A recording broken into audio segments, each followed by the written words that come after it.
Уважаеми зрители, започва традиционната ни рубрика в четвъртък сутрин Училище за здраве. В студиото ни вече е Колю Трапезанов. Добро утро!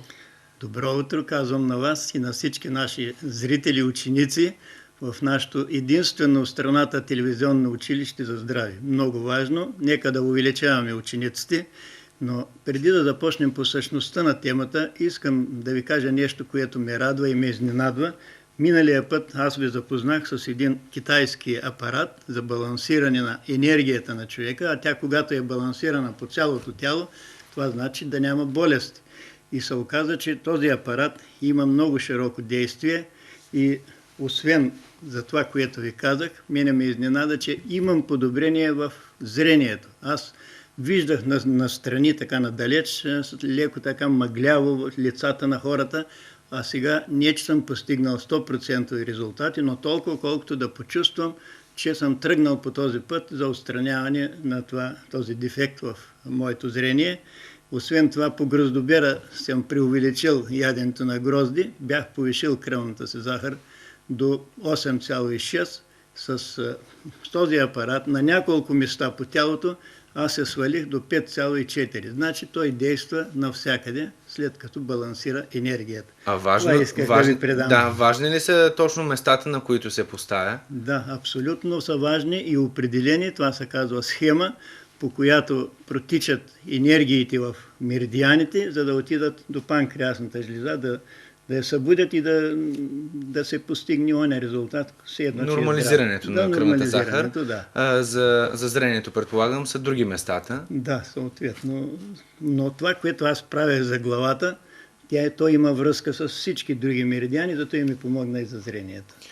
Диабета и нормализирането на кръвната захар. Какво се случва в тялото ни при появата на диабет? Да, при диабета се нарушава обмената на веществата, а тя е изключително важна, така да се разпределят всички елементи от храната, които приемаме, че тялото да живее, да работи, да съществува съвсем нормално. Това го вършат жлезите. А диабета е болест, при която кръвната захар е увеличена повече, отколкото е необходимо. Нейните граници, тя трябва да бъде около 5,6 единици, но щом се повиши, тя започва да руши. И трябва да ви кажа, че това е известно на много наши зрители, че панкреасната жлеза отделя инсулин, който разлага повишената кръвна захар, за да не руши организма, и когато той не работи съвсем нормално, тя тогава се повишава и върши много големи злини. При какви признаци можем да разберем, че евентуално сме се разболели от диабет? Да, много важен въпрос. Човек сам да се наблюдава живота, сам да се наблюдава признаците, за да може да определи. Но това не значи, че за един ден или пък за един момент да почувства тези признаци и да каже: аз съм болен от диабет. Трябва все пак по-продължително време да се наблюдава и тогава да отиде на консултация. Но основните признаци, това е умората. Човек много бързо се уморява, сънливост, много му се спи, сухота в устата. Особено вечер съхне устата и постоянно трябва да пие вода. Следващо е повече е гладен. Все му се еде, макар и по-малко, но по-често. Апетита се увеличава. Увеличава се и жаждата. Повече вода трябва да пие. И естествено по-често се ходи в тоалетната при това заболяване.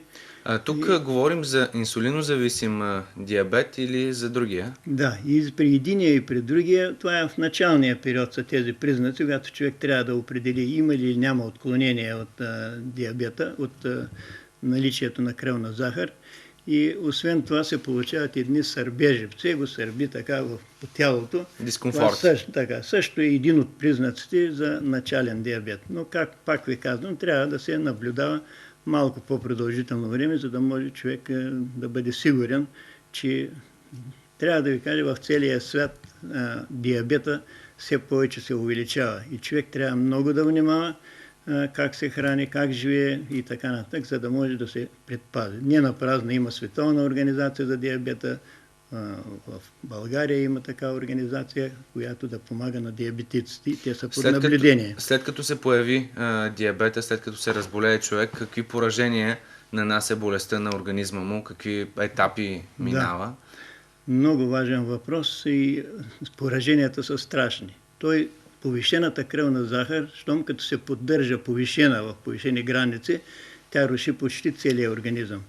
И затова преди всичко руши очите. Може човек да стигне до пълно ослепяване.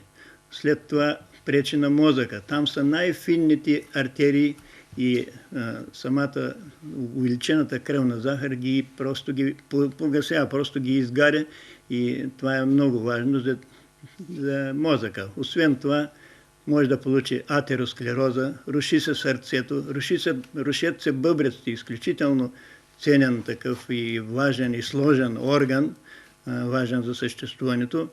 И така че може да се каже, крайниците също така се увреждат, човек почва да ходи стъпка по стъпка. Пораженията са много. Трябва с едни или други средства да се поддържа поне в близки до нормалните граници наличието на кръвна захар, за да не се Какви са начините за саморегулиране? Има ли такива? Да, това е много важно. Човек може и е доказано от практиката, човек може и без лекарства да се поддържа кръвната захар в нормални граници. Това е при неинсулинозависимите? Да, при неинсулинозависимите и трябва, преди всичко, те са няколко. Това е ридаещо дишане, за което ще ви кажа малко по-късно за неговата същност. И шумно носово дишане, също така ще ви обясня. Това е единият от механизмите, който трябва да се прилага ежедневно, за да може да регулира кръвната захар. И на второ място това е естественото хранене, за което също така ще стане дума. Има една друга процедура, рефлекторен самомасаж и протягане. Тя също така помага при кръвната захар за нейното нормализиране. Много е важно движението. Човек трябва с повишена кръвна захар трябва да се движи повече или да прави и гимнастика, защото при движението се впрягат мускулите. Мускулите изгарят част от излишната кръвна захар и оттам се намалява. Това е много благоприятно за тялото. Повече движение. Също така, е много важно и да се редува умората с почивката. Човек, щом се умори от физическа работа, трябва да почине. Също така да се редува умствения с физическия труд. Поработил, да седне, да реши кръстословица, да прочете книга и така. Нощният сън също така е много важен. Той обикновено при диабетиците е с прекъсване и щом като се събуди необичайното време, той може да се направи рефлекторен самоматаж и протягане, за да се помогне на заболяването. Да кажем по-отделно за тези методи за саморегулиране, които споменахте, това ридаещо дишане, какво представлява? Много важно. Ние минахме един час за различните видове дишания. Аз го споменах, ридаещо дишане. Дихателният процес може да регулира кръвната захар и аз съм пробвал това на някои хора, а имам един познат, Христо Симеонов, Бог да го прости, той почина, обаче той редовно се правеше ридаещо дишане и се регулираше кръвната захар, като я наблюдаваш. Ридаещо, това означава дишане, което прилича на плач. Или то е по-специфично. Неговите норми са при вдишване вдиша се през устата, издишва се пак през устата. Вдишването трябва да стане за 1 секунда и това да прилича на изговарянето на буквата А. Примерно. Отваря се устната широко. И след като за 1 секунда е вдишал, трябва да издиша, но по-продължително време, за 3-4 секунди, което дишане трябва да прилича на буквата О. Примерно. Така, по-продължително време трябва да се издиша. Много е важно и след като се извърши издишването, трябва да има една пауза, едно малък престой от точно около 2 секунди. 2 секунди човек не може да гледа часовника колко е, но аз трябва да ви кажа, че това се равнява на ум да кажеш думите раз машина, 2 машина. Тези думи точно отмерват 2 секунди и наново продължава пак вдишване и издишване, 2 секунди пак престой, раз машина, 2 машина и това да продължи не по-малко, поне 20 минути на ден, но 1 час да бъде още по-добре. Даже когато и човек в движение, също така може да го върши. А при това дишане, какво се случва в организма? Как това упражнение помага на нормализиране на кръвната захар? Самия начин на вдишването на въздуха регулира действието на панкреасната, регулира процеса на сваляне на кръвната захар. Стават някакви сложни вътрешни процеси, които намаляват кръвната захар. Аз искам да ви кажа един-два пъти да ви демонстрирам това нещо.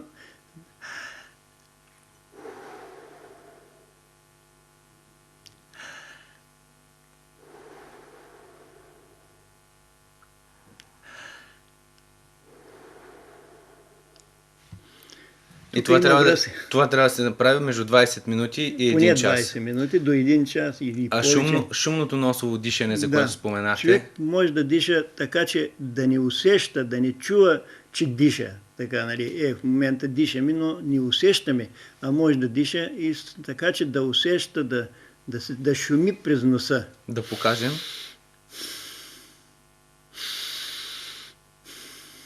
Аз не знам дали се чува. Чува се, да? Да. Това е носовото дишане, което може през нощта да се прави и то няма определено време. Тогава, когато иска човек, когато го желае тялото, организма, е най-полезно да се извършват и двете дишания в различно време, независимо кога. Рефлекторния самомасаж? Да. Аз ви казах, че самото заболяване на диабет предизвика някакви естествени сърбежи по тялото. Човек търси нещо така да се почеше. И тогава, когато тялото го иска, тогава трябва да стане този самомасаж. Просто едно обтриване по цялото тяло, по ръцете, по лицето, по главата, по косата, изобщо навсякъде, но самото тяло и да чувства някакво удовлетворение от това. Това може да стане и с някаква кърпа. Примерно, човек е леко съблечен така, може с кърпа, не е много груба, да се направи пак тия рефлекторни самомасажи. А протягането, то си е обикновено протягане, но трябва да продължи продължително. Аз ви споменах на едно предаване, че човек сутрин, щом се събуди, трябва да направи 2-минутно протягане, което е равно да преброиш на ум до 120. Тогава мускулите на тялото заемат работно положение. Те, когато спи човек, когато през съня, те са отпуснати, те имат отпусната форма или друго, а когато се протяга, вече те се стягат и подготвят тялото за дневно изпълнение на задачите и за дневно състояние на организма. И за това. Храненето е също изключително важно? Да, изключително важно и много зависи храненето за повишената кръвна захар. На всички е известно, че човек трябва да се пази от захарни изделия, сладки, за да не повишава изкуствено кръвната захар, която захарта се съдържа във всички, но най-много в сладките неща. Храната трябва да бъде естествена. Повече трябва да се наблегне на суровите зеленчукови, сокови, сурови зеленчуци и особено плодове, като някои правят изключения. Например, черешите, гроздето, особено гроздето, повишава кръвната захар. Трябва да ви кажа, че моята съпруга е с кръвна захар на инсулин и прияло и се изяла една чепка грозди, меря и захарта 21,6 и почна борба за сваляне с масажи, с това, да се свали по-бързо. И имаше ли резултат? Ами, има резултат и... Може би не е най-желание, но има. Но все пак се наложи да сложа 4 единици от инсулина, от инжекциите и тогава го свалих, за да не се постигне, да не се получат някакви неприятности. По този начин се регулира. Ако е ниска захарта, нещо сладко трябва да хапне, особено сладка вода, примерно разтворена захар. Това бързо се повишава. Вие сте привърженик на китайската медицина. Тя има ли лек за диабета? Да. Китайската медицина е за всички болести, за регулиране на енергията на човека, както за други болести, така и за диабета си има схема, по която трябва да се упражняват, да се правят определени процедури, определени масажи, за да може по енергиен път да се въздейства за регулиране на кръвната захар. Аз искам да ви кажа кои са тези места, но подробно, за да се покажат, не е необходимо като курс, време или пък в домашна обстановка.